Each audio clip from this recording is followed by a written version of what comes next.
published 2049 est, the 27th of November 2017, updated 0507 est, the 28th of November 2017. Before he was 9 years old, Charles Dickens had experienced 6 white Christmases.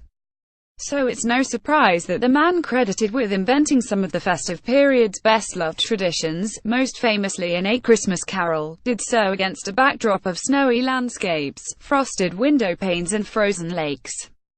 The winters of Dickens's boyhood in the early 19th century were indeed exceptionally cold, which meteorologists speculate was due to the periodic global weather phenomenon we now know as La Niña.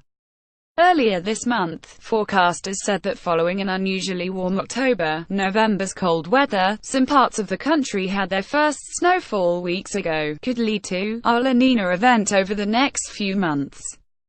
Sheep in the snow along the Newby Head Pass in Gearstones this morning after a night of snowfall in the Yorkshire Dales. As a result, bookies are reporting an avalanche of bets on a white Christmas.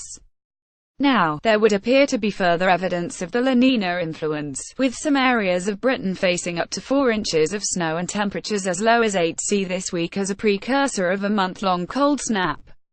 So what, you may ask, is our La Niña event, and, after a succession of grey, mild, wet winters, will it really bring with it the Dickensian wonderland of our childhood dreams? The answer is, maybe. We have all heard of the weather phenomenon known as El Niño, which describes the irregular but periodic warming of the surface waters of the tropical eastern Pacific Ocean. El Niño, Spanish for the little boy, was first noted several centuries ago. South American fishermen observed that warmer coastal waters occurring around the end or start of the year led to an explosion in the growth of plankton, and in the marine life, fish and shellfish feeding on it. In gratitude, they christened this El Niño, because it coincided with festivities marking the birth of Jesus. The northernmost parts of the UK are already being hit by snow, as Ladbrokes cuts odds on a white Christmas for Glasgow. As so often in nature, the pendulum swings both ways. El Niño's warm currents are balanced by periods when the waters of the eastern Pacific are abnormally cold, a counter-phenomenon christened La Niña, the little girl, by scientists. Over the decades, experts have monitored the impact of these fluctuating oceanic temperatures on weather patterns and have attributed to them periods of drought, plunging temperatures, heavy rainfall and powerful storms in various parts of the globe. British winters are usually quite mild because of the relatively warm seas around us and southwesterly winds bringing warm air from the south. El Niño tends to bring wetter conditions to our shores, more violent storms and higher than average seasonal temperatures. However, when La Niña is brewing, as is the case now, these warmer winds are blocked. As a result, bitter northerlies can come blasting in, bringing the kind of weather expected this week. They also create the potential for it to get a lot colder. La Niña was blamed for the big freeze of winter 2010 and the coldest December on record, with lows of 13°C, snow on the ground for weeks and blizzards that deposited 2 feet drifts, bringing parts of the country to a standstill. Compared with other countries, Britain got off lightly. The Northwest is also earmarked for a snowy season this Christmas, as Manchester could follow the lead of Cumbria. There was disastrous flooding in Australia, with an inland tsunami that forced hundreds of thousands of people living in Brisbane on the east coast to leave their homes. La Niña had pushed tropical rain that normally falls in the Pacific eastwards over Australia. Meanwhile, storms wreaked havoc in the American Midwest. An unprecedented 875 tornadoes had already torn across the country before a monster twister in Missouri killed 116 people, making it the deadliest tornado since records began in 1950. American weather experts blamed La Niña for pushing the jet, a river of cool air high in the atmosphere, northwards out of its customary seasonal position. This pulled warm, humid air up from the ground in the Midwest, enabling huge thunderstorms to form.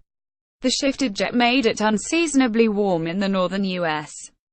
and Alaska, accelerating the melting of glaciers, while southern American states baked in unusually hot and dry conditions. Elsewhere, there were killer droughts in Peru and Ecuador, and parts of the Horn of Africa experienced their driest periods in 60 years, with 10 million people needing food aid. La Niña is not just about the weather but also its unexpected consequences.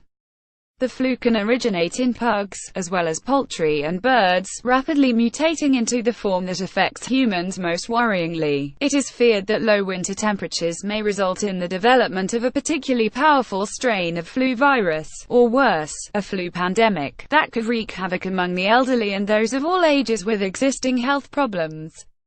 The flu virus originates in animals, poultry, pigs and birds, for example, and can rapidly mutate into a form that infects humans. A change in weather patterns may force migrating birds to alter their routes, flying over land rather than open water. If they rest near populated areas, the birds may come into contact with livestock that harbor their own flu viruses. The mingling of wild and farm animal flu viruses increases the chances of the microbes swapping parts of their DNA, a process called recombination, to create lethal new flu strains that could infect millions of us worldwide. Climatologists at Columbia University in New York concluded that the last 4 global flu pandemics all occurred after periods of similar weather patterns to those caused by La Niña. In 1918, so-called Spanish flu killed an estimated 25 million people globally in its first 6 months and up to 100 million by December 1920. The Asian flu of 1957 claimed 1 to 2 million lives, the Hong Kong flu of 1968, 1 million, and swine flu, in 2009, more than 500,000. These pandemics proved particularly deadly because they all involved novel strains of the virus to which people had little inbuilt immunity. Scientists also fear that the warmer, wetter conditions La Niña causes in parts of the world such as southern Africa, Southeast Asia and northern South America will encourage mosquitoes to thrive, and, along with them, lethal infections such as Zika and the West Nile virus. Adding to scientists' concern is the fact that while El Niño rarely lasts longer than a year, La Niña can persist for 2 years or more.